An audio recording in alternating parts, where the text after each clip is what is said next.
Welcome back to the class, and we are continuing our discussion on Giddens, Anthony Giddens, one of the foremost theorists of modernity, a British sociologist.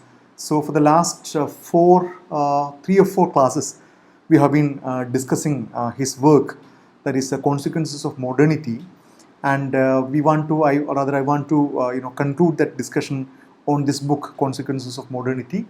And in the previous classes, we looked at his first chapter, the introductory chapter, where he makes the major arguments of his whole thesis or the whole book. And you can go through the book. I explained the content of the book, and the subsequent chapters really look into the specific aspects of the overall argument. So if we go chapter by chapter, it might take a lot of time, and we don't have that much time in our disposal.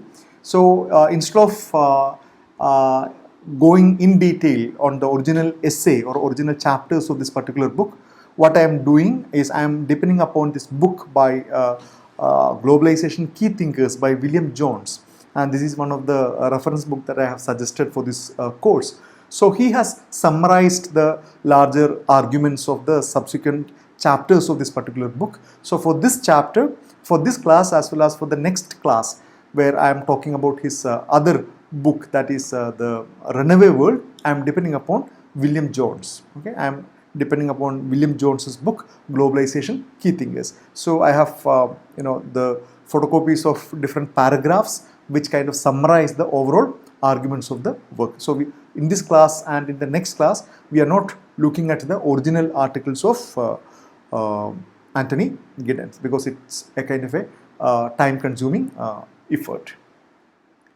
So globalization represents for Giddens the contemporary deepening and development of the essential dynamics of modernity and its ongoing transformation of space and time. And this is a point that we discussed several times in the previous class. At the risk of repeating myself, let me also say, since it's the very beginning of the class, that Giddens, along with, say, David Harvey or Ulrich Beck, are not the votaries or not the supporters of the postmodernity argument. Rather, they are the very strong advocates of the argument that you can still use this framework of modernity in order to make sense of all these changes that are happening. Okay, and Harvey has his theory of time-space compression, and Giddens has his theory of time-space distanciation, which we will discuss in the coming week more elaborately. But he argues that whatever we are seeing today, the contemporary deepening and the development of the essential dynamism of modernity. Okay, so the essential features of modernity, the very inherent features of modernity, is what is you are seeing today, but in a more radicalized manner. Okay, so it's not that modernity, that era of modernity or the dynamics of modernity is completely over and then we all are transported into a postmodern world. Scholars like Giddens does not agree with that. Central to understanding contemporary globalization is the nature of time-space distanciation process. Okay, this is something that we discussed briefly, but we will discuss it in more elaborately later. Okay, so the basic argument is that earlier in pre-modern time, an action takes place in the same place at a given time. Okay, and the place and space was coterminous because it has to be located in a given geographical area. An incident takes place at a given time in a given place, and only if you are present in that particular place, you will be able to get involved, or you will be able to understand or take part in that particular social event or that particular social action. Okay, now with the advent of modernity, with the advent of modern technology of communication and transportation, this started to become extended. Okay, it started to become distanciated. You don't really need to be there in order to organize that. And what Giddens argues, or what David Harvey argues, is that in a globalized world where you can sit in a one particular place and then organize or coordinate social action or social events in any other part of the world. So Giddens uses the term time-space distanciation in order to explain that, whereas Harvey uses another term, that is time-space compression, which we will discuss in the next week. The central premises of the framework is the need for conceptualize the relations between local involvements, okay, that is circumstances of co-presence and interactions across distances, the connections of presence and absence, and this is the same exactly the same point what we discussed. The central premise of this framework is the need to conceptualize relations between local involvements, okay, circumstances of co-presence. You need to be present with others in a given time, and interactions across instances, the connections of presence and absence. So you can be we discussed discuss quite a lot of examples as well in that in some of the previous classes. You can discuss about how an organization must function by sitting some thousands of kilometers away, okay. So you are not physically present there, but you are present, okay. So you are not physically present, but your involvement is very much there. Your actions can be seen, your voices can be heard, your decisions do matter there, your decisions are the one which are implemented there. So we are encountering a very interesting dynamics of this presence and absence in this modern world. Giddens argues that in what he terms as the modern era, the level of time-space distanciation is much higher than at any previous period. Okay, when we discovered or when we invented telegraph, okay, for the first time, we were able to send a short message to some thousands of kilometers away or hundreds of kilometers away. Okay, from that particular moment, with the invention of telephone, okay, it became much more easier. And now with the advent of internet and live streaming and video conferencing and whatnot, that particular process has come to an extreme form, or it has come to a kind of a radical form. Furthermore, the relations between local and distant social forms and events become compoundingly stretched. Okay. This is the essence of what globalization is. So this is an important point. He is trying to explain what is globalization. This stretching process. Okay. So the things which earlier used to happen at a given time as at a given space is now stretched across the place. Okay. Things that happen some thousands of kilometers away can have direct impact on an incident or a situation in your place. And something what happens in your physical place will have equally important consequences some thousands of kilometers away. So there is a kind Giddens uses the word distanciation, stretching, whereas Harvey uses compression. We will come back to that later. So the result is that contemporary social life is increasingly characterized by modes of the stretched connections as different social contexts or regions become networked across Earth's surface as a whole. So we are seeing a scenario where different physical places of the Earth are networked. Okay, and we will come back to this whole spatiality of this network. The whole question whether are all the places equally well integrated in this particular network. Obviously, the answer is not. Okay, for example, a city like Mumbai or a city like Hong Kong or Beijing or London or New York, they are so deeply ingrained and integrated in the overall global network. There are certain remote places even within India, within US, within China are completely almost left out. Okay, so we will come back to those arguments later. But this is how he visualizes. The result is that the contemporary social life is increasingly characterized by modes of the stretched connections as different social context or region becomes networked across Earth's surface as a whole. Using this perspective, he suggests that globalization can be defined as the intensification of worldwide social relationships which link distant localities in such a way that local happenings are shaped by events occurring miles away and vice versa. Okay, this is a definition that Giddens provides. As the intensification of worldwide social relationships, and this worldwide social relationships could be through communication, through flow of ideas, finance, technology, media, and then the transportation of goods and then people. Increased intensification of worldwide social relations which link distant localities in such a way that local happenings are shaped by events occurring miles away and vice versa. Okay, so something that is happening in your own locality, your own local neighborhood is no longer can be understood by looking only into that geographical area. Okay, the things that you consume, the kind of advertisement that you see, the kind of video that you watch, or the kind of job opportunities that you have, or the people whom with you interact during your professional meeting or your business meeting, they're all sitting elsewhere, or they're all influenced by from a much distant part. So the local and the global are becoming very interesting categories according to this particular definition. He further contends that the process by which this happens is inherently dialectical. Okay? It's not a one-way process, it's inherently dialectical. This is because what he calls the local happenings may move in an obverse direction from the very distantiated relations that shape them. In the consequences of modernity, he illustrates this by two examples. So this local happening, okay, so what is local? For somebody in London, okay, the local could be the things that are happening in his or her immediate vicinity, but whereas for us that is global. Okay, so this obverse relationship, this dialectical relationship is very evident in this whole thing. He gives two examples. The first is the case of an urban economic development where global relations may produce prosperity in one city while same process also leads to economic decline in another.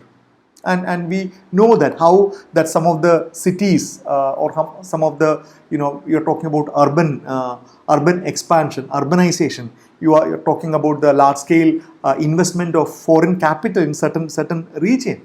So these are all happening in a very selective process. Okay, while certain regions become so prosperous with the investment of some huge multinational companies in the form of development of a port or a special economic zone, certain other parts are kind of impoverished.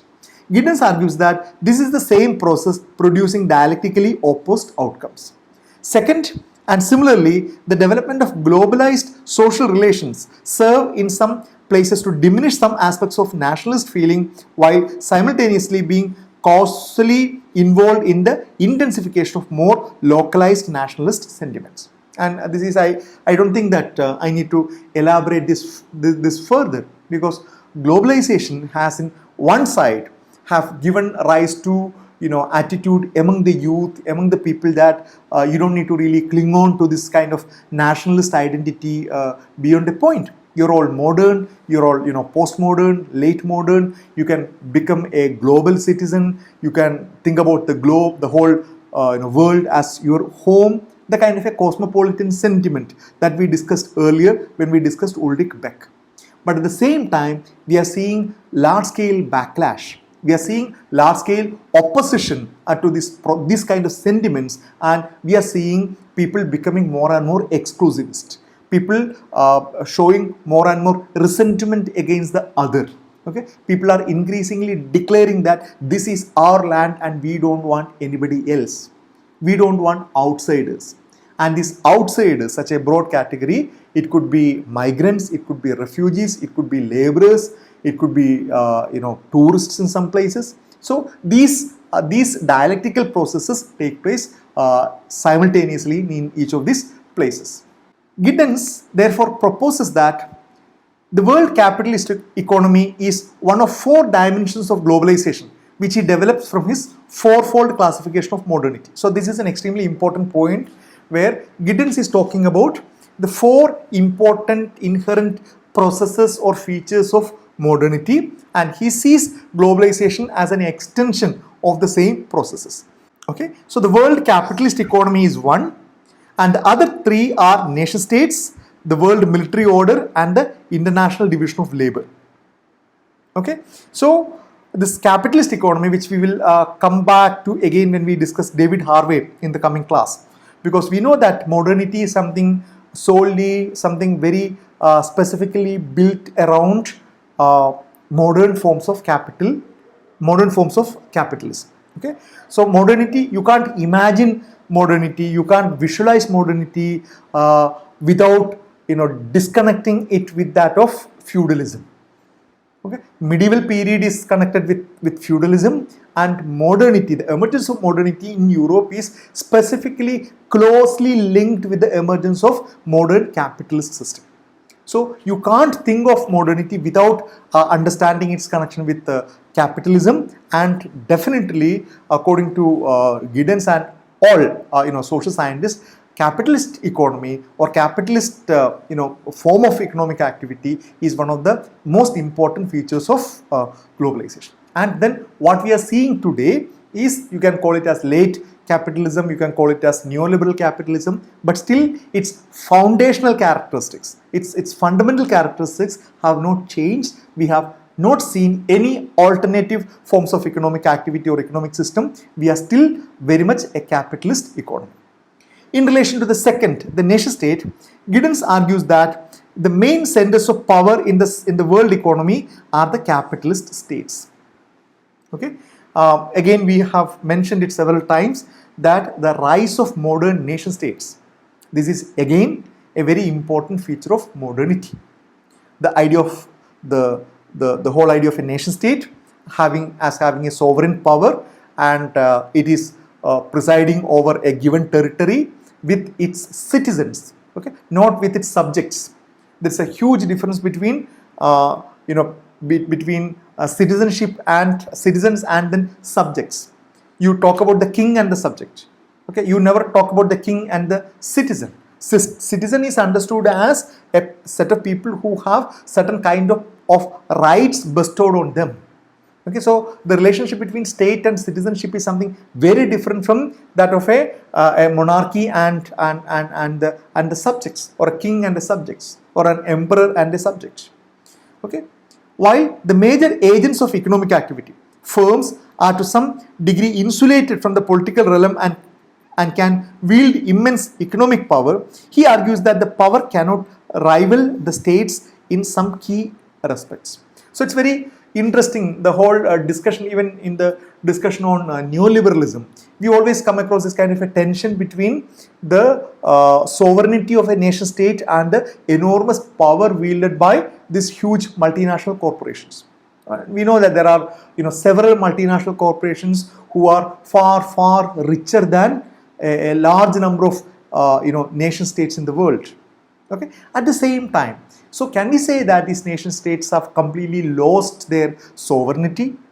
Okay, are they completely helpless in the face of these large multinational companies? Situation is more complicated. It's not a very straightforward answer. And in the recent past, what we are seeing is that many places nation states are actually exerting their power, including in India, including in the US, including in China, Russia. In every place, you are seeing the nation states are reasserting their power over certain multinational companies and their kind of an economic activity.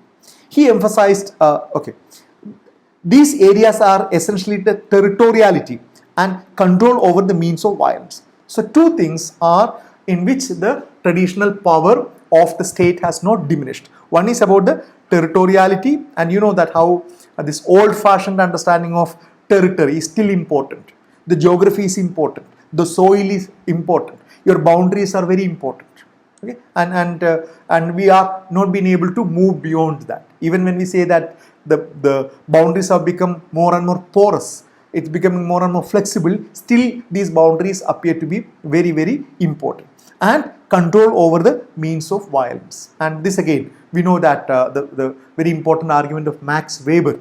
It was Max Weber who defined that the state as having the legitimate authority over violence. Okay? In a modern state, only state and state apparatus have the ability to inflict violence over the people, nobody else. Maybe slight exception could be when your life is under threat, you can use violence, but otherwise, only state has the ability to use legitimate violence. I hope you understand the meaning of legitimate. Okay, again, you need to remember Weber, because Weber is the one who defined authority as the legitimate form of power. Okay, every form of power does not constitute authority. When you talk about authority, it's a situation where even the subjects of the power, okay, the people on whom this power is exerted, they also accept that the power can be exerted on them. So that is what you call it as legitimate power. authority is defined by Weber as legitimate power, and he talks about three types of authority. I'm not going into the details. He emphasized that there is no area of the Earth's surface, with the partial exception of the polar region, which is not claimed to be under the legitimate sphere of control of one state or another. Okay, so even in the most postmodernist world that we are talking about, some of the fundamental features of modernity is still intact. That's what Giddens argues again and again. Now, the third and the fourth points. The state is therefore bound into the third dimension, that of the military order.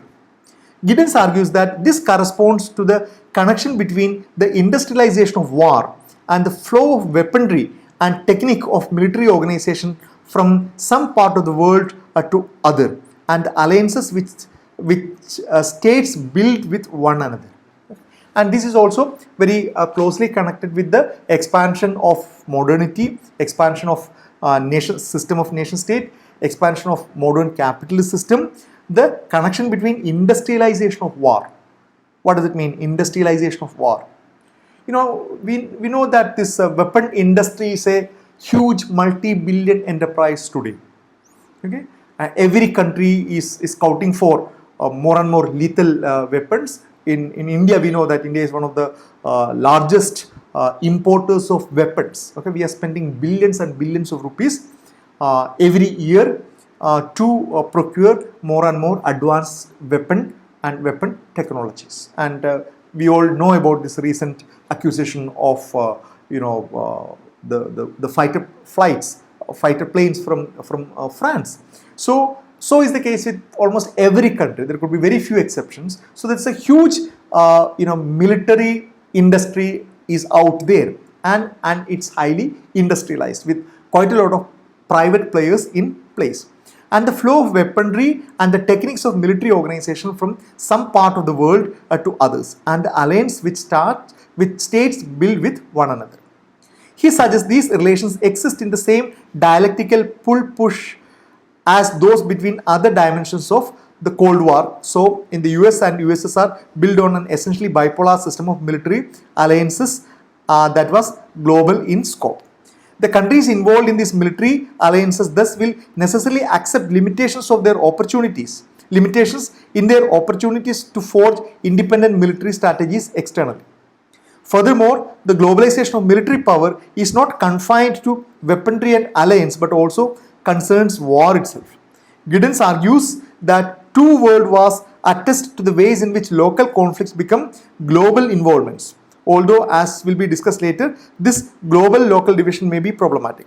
Thus, while nuclear weaponry precludes the kind of war between main powers, a series of orchestrated wars have been instigated in peripheral regions. So he's talking about how these wars and the larger commercial interest and the business interest and the industrial interest behind the whole question of war continues unabated, even though we have moved out of the Cold War era, okay, where almost every country was divided into either with the USA bloc or with the USSR bloc, and there was a major arm race. And with the fall of USSR and with the fall of Berlin Wall, we believed that this this Cold War era of Cold War is over. Okay, but we are seeing now more localized kind of tensions. We saw the Gulf War, we saw the war against terror. We saw a kind of lot more kind of more localized kind of global tensions and then military skirmishes and other places. And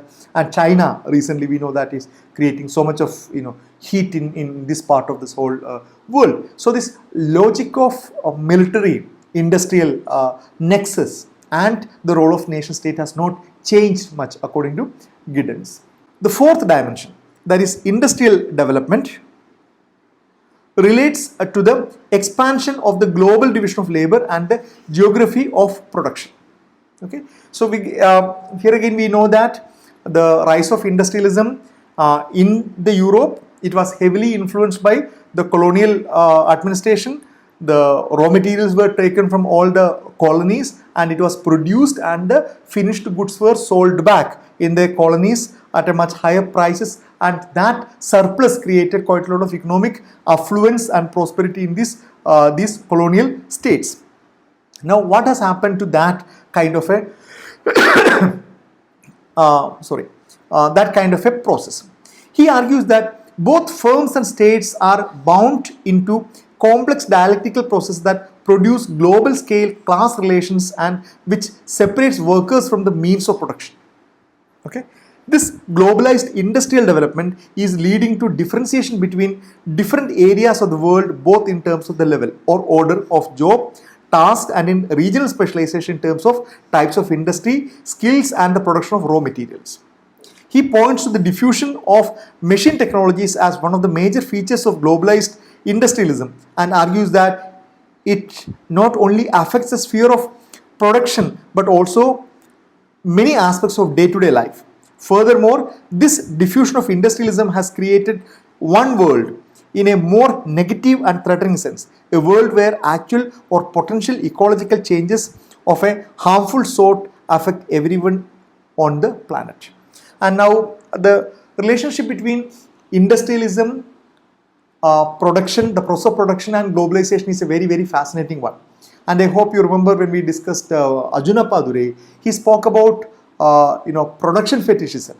Okay, Marx speak about the fetishism of the product, of the commodity, but Appadure spoke about the fetishism of the production itself and the fetishism of the consumer.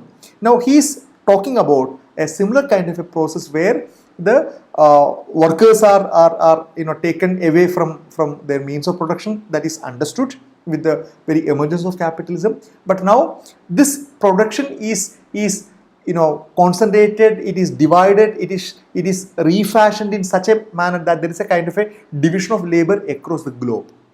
Okay, there are certain regions which are known for producing different kind of material, equipments and other things. There are certain other regions which are known for that, and there are certain areas which are completely neglected or which are completely excluded. So there is a global dimension to this industrial division of labor, and it is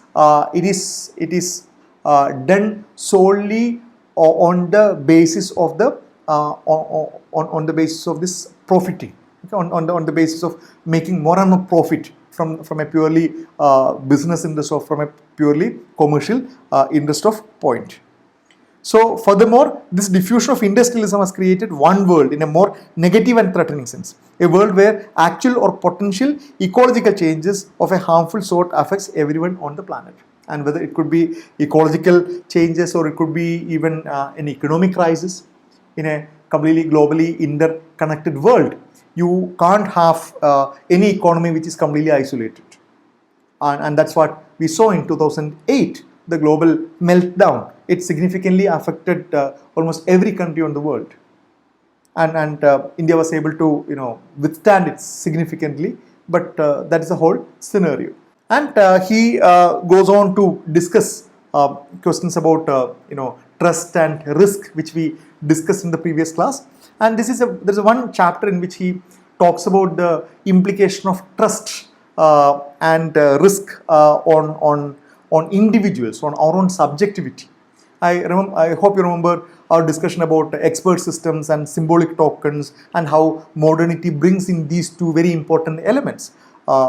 Symbolic tokens like cash or money, which can be exchanged across, and expert systems which have made our everyday life much more easier, but we don't know any of these things work, and that is why we feel that we are completely disembedded from that. So this whole idea of deterritorialization, disembedding, expert systems and symbolic token, these are all part of the larger theoretical scheme of Giddens. So this section he's talking about how this deterritorialization and this disembedding really influence the individuals, and it's a very, very interesting thing. And all of you must be able to identify yourself with this process that when Giddens speak about it. For individuals, this has 5 implications for identity. I'm talking about the significance of trust and for trust in a globalized era. First, globalization produces for individuals an intrinsic relation between the globalizing tendencies of modernity and the localized events in day-to-day life. Okay, so an individual is really forced to reconcile or to make sense of the intrinsic relationship between the globalizing tendencies of modernity, all the things that we discussed so far, and to make sense of the localized events in the day-to-day life. And these localized events could be very closely connected with your tradition. It could be connected with with your family, with your community, with your locality. So an individual in today's world, okay, I'm talking about you or anybody for that matter, is constantly reminded of this tension between the demands from your locality, from your tradition, and the kind of larger changes that are happening.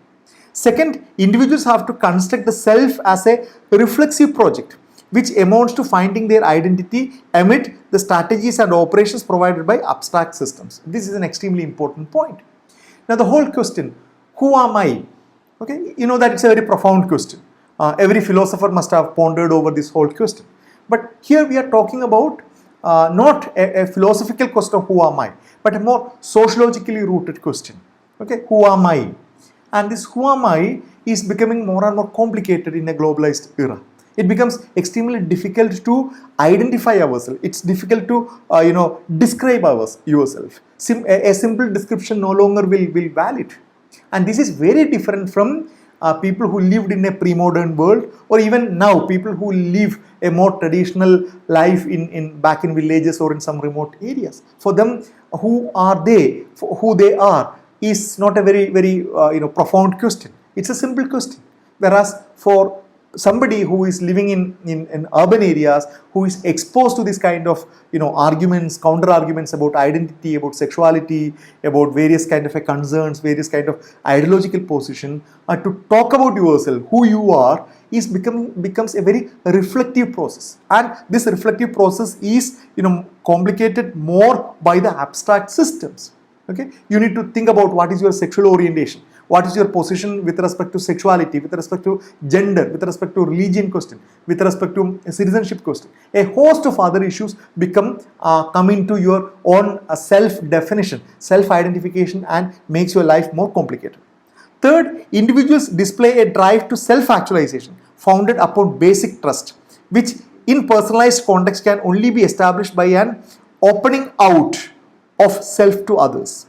Okay, so in order to establish a deep relationship with one another, you will have to go founded upon basic trust. In order to trust somebody, you have to undertake a very systematic processing of opening out, explaining who you are, because for you may not be something so easily comprehensible for the other person, because the other person must be coming from a completely different kind of background. Okay, it doesn't, and I hope you understand this. People who are born in same village will not have so much of complicated life stories. They will not have completely different kind of selves. Okay, their characters would be different, their names would be different, other things would be different, but their characters, their self-definitions won't be so complicated as in comparison with you when you want to establish a mutual trust with somebody else, and you will have to undergo a deeper process of explaining out, opening out of the self to others. Fourth, the formation of personal and erotic ties as relationships, okay, guided by the mutuality of self-disclosure. Again, to fall in love becomes a more complicated affair in a globalized world. I hope you would have noticed that. Okay, so to fall in love with somebody and to see that whether you are compatible with each other, what is the meaning of compatibility, your idea of a relationship, whether it's going to be a permanent relationship or a casual relationship, or your understanding of marriage, your understanding of family, whether to have children or not to have children, to have all these things have really complicated our relationships. And our previous generations, or some 3 or 4 generations ago, those people simply did not have this much of confusions. Okay? They simply did not have this much of choices. The life was much more simpler. Whether it's good or bad, that's a different story. Okay? But they did not have so much of things to disclose to each other and then to come to a conclusion, and only to see that things are too complicated. Okay. And fifth, a concern for self-fulfillment, which is part of a narcissistic defense against an externally threatening world over which individuals have little control. And you all tend to turn more narcissist, more concerned about your own pleasure, your own life, your own idea, because you realize that there is nothing much in the outside that you can have control. And part of a positive appropriation of circumstances in which globalized influences impinge upon everyday life. Globalization is thus bound into transformation of the self and of everyday experience for everyone caught up in the conditions of modernity. So I found this argument very interesting, because Giddens is able to explain how your questions of subjectivity, okay, your questions of everyday life, your questions of your own self-definition is inescapably, intricately connected with this larger dynamics of globalization. And we are all becoming more and more complicated people. Our self-definitions, our nature of relationship, our understanding, our interaction with others, it's all becoming more and more complicated because of this ideas, because of this abstract systems, new ideas, flow of ideas, identities, new technology, and that is what Giddens argues that globalization has a profound influence not only on the economy or on the polity or on the cultural thing, but also on the most personal level, on the question of your subjectivity and your identity. Okay, so let us stop here, and we'll continue with Giddens' next work, that is his last, the last class on Giddens will be for the next week, where we will discuss his Runaway World. Okay, thank you.